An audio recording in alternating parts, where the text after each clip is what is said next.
Nobody expected a dead mine to make headlines again. 6 weeks ago, this ground was written off. The excavators were being pulled out. The crew was being reassigned. And then one stubborn geologist asked for one more set of samples. And what came back changed everything. Early lab work now points to a gold system that could be worth as much as $180 million, buried beneath a claim that everyone had already given up on. Stick around, because the next few minutes cover exactly how a mine on the edge of shutdown turned into the biggest talking point in the gold mining world this year. The claim sits in a stretch of rugged backcountry that had been worked on and off for almost a decade. Different crews had tried different approaches over the years, and every single one had walked away with the same conclusion. The easy gold was gone, and whatever was left wasn't worth the diesel it would take to dig for it. The current operation, led by a small crew under foreman Dale Kessler, took over the lease about 18 months ago with cautious optimism. That optimism didn't last long. Ground conditions were brutal from the start. Loose rock kept sliding into cut faces. Water kept finding its way into low sections faster than the pumps could clear it. And worst of all, the pace streaks that showed up on paper kept vanishing the moment equipment actually got into the ground. For most of last season, the numbers told a grim story. Fuel costs climbed every single week while gold recovery stayed flat, and then started to slide. Machines were breaking down constantly, not because they were old, but because the ground itself seemed to be fighting back. Sudden collapses, unstable benches, drill bits snapping in rock that shouldn't have been that hard. Kessler later admitted that by the middle of the season, more than one member of the crew had quietly started looking for work elsewhere. Confidence was gone. The general feeling around camp was that this claim had already given up everything it had, and continuing to dig was just an expensive way of proving a point nobody needed proven. By late summer, the financial backers behind the operation were openly discussing a shutdown. It wasn't a dramatic conversation. It was the kind of quiet, practical decision that happens in mining all the time. A claim stops paying for itself, so you stop working it. Advisors pointed to the losses. Investors pointed to the lack of any strong new signal. And privately, even some of the geologists on site had started to agree that the deposit, if it had ever really been there in meaningful size, had probably already been pulled out by previous operators years earlier. The plan was simple: finish out whatever ground was already open, pack up the gear, and move the operation somewhere with better odds. That plan almost happened. What stopped it was a conversation between Kessler and the site's lead geologist, a woman named Renee Okafor, who had been quietly unconvinced that the claim was truly finished. Okafor had spent months studying old survey data alongside the newer drilling logs, and she kept coming back to the same nagging detail, a section of the claim that had never actually been properly tested at depth.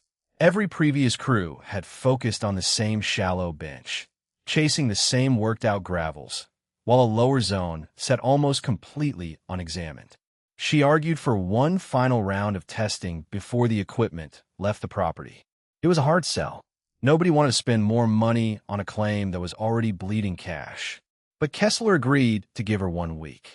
That week turned into the most consequential 7 days the operation had seen. Ground-penetrating survey equipment was brought back in.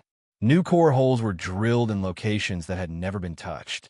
Samples were pulled from depths well below where any previous work had gone, and instead of sending everything to a single lab, the team split the samples between 2 independent facilities to rule out contamination or equipment error before anyone got excited.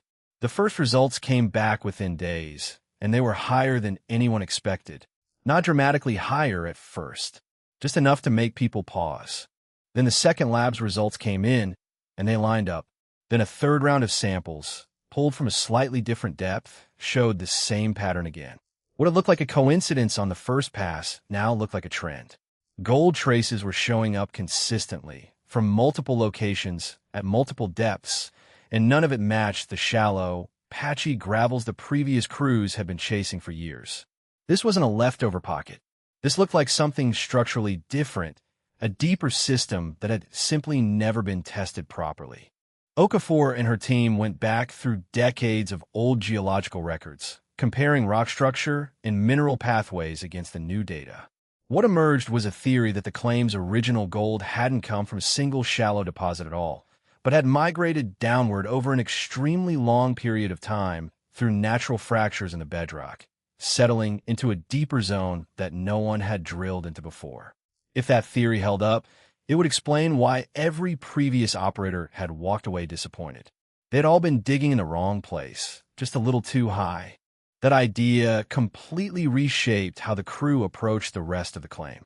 Instead of continuing to chase the old shallow gravels, the team shifted its entire strategy toward mapping this deeper system properly. New boreholes were planned in a grid pattern designed to trace the boundaries of the zone, rather than just confirming that gold existed in one or two spots. It was a much bigger commitment than anyone on site had originally signed up for, and it meant asking the financial backers for exactly the kind of additional investment nobody had wanted to discuss 2 weeks earlier. That conversation with the investors was tense. The case for shutting down had been building for months, and now the crew was asking for new equipment, a longer season, and a completely different drilling strategy, all based on a handful of encouraging lab results. Some of the backers were openly skeptical, pointing out that early samples had fooled operators before. But the consistency of the data was hard to ignore, and after several long meetings, the backers approved a new round of funding. Heavier excavation equipment, upgraded drill rigs, and additional support machinery started arriving on site within days. The new deep drilling program began almost immediately, and this time the crew moved with a level of discipline that had been missing before. Every core sample was logged the moment it came out of the ground. Geologists were on site around the clock, checking gold traces in real time instead of waiting for lab results to come back days later. If a hole showed a strong grade, the next hole was planned to follow that same trend rather than sticking rigidly to the original grid. It was slower than a typical production run, but it meant almost nothing was being missed. The results kept building on each other. Hole after hole came back showing gold at depths deeper than the claim had ever been tested before, and the pattern of the rock itself started to change in a way that matched what Okafor's models had predicted. Several outside mining experts, curious about the early reports circulating through the industry, arranged visits to the site to look at the core samples firsthand.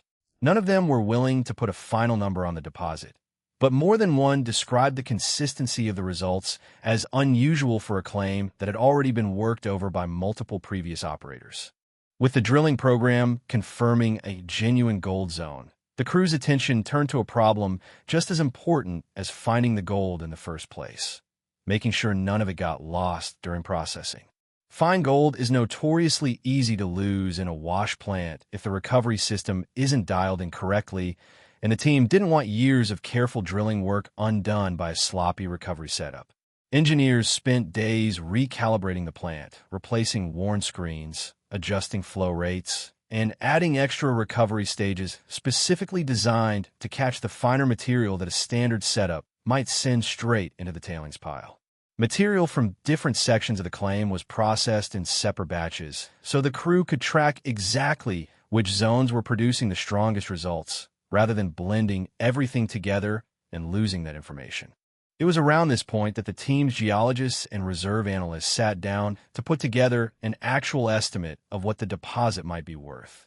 They pulled together every core sample, every grade reading, every piece of ground mapping data collected since Okafor's original week of testing, and ran it through standard reserve calculation modeling.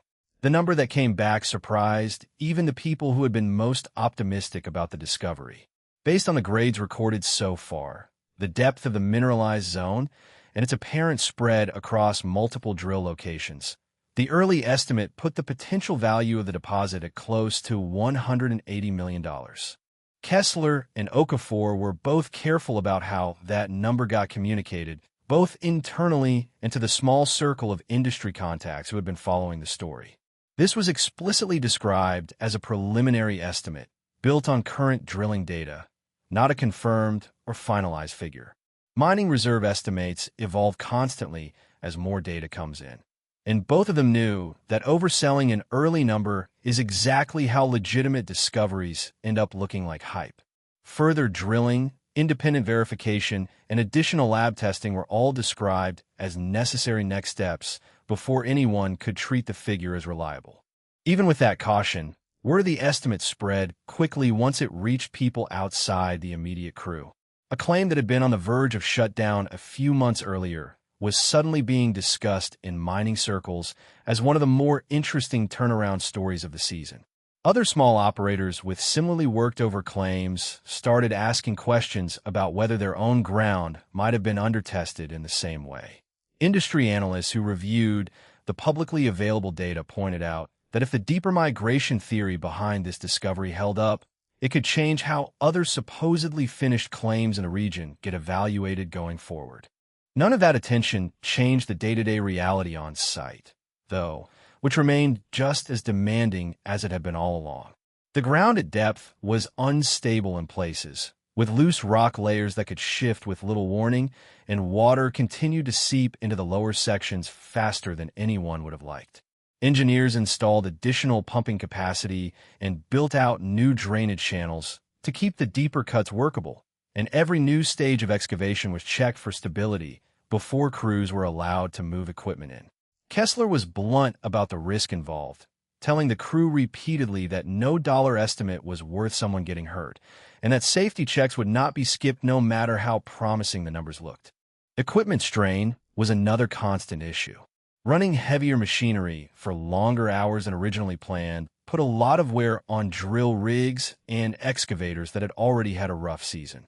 The maintenance crew ended up essentially living on site, pulling machines out of rotation at the first sign of trouble rather than waiting for something to fail outright. It wasn't glamorous work, and it rarely showed up in the exciting parts of the story, but without it, none of the drilling progress would have been possible. As the deeper drilling program continued, the crew started identifying new target zones based on where the strongest gold signals had shown up so far. Additional core samples were split between multiple independent labs again, specifically to build a verification record that outside experts could actually check rather than just take the team's word for.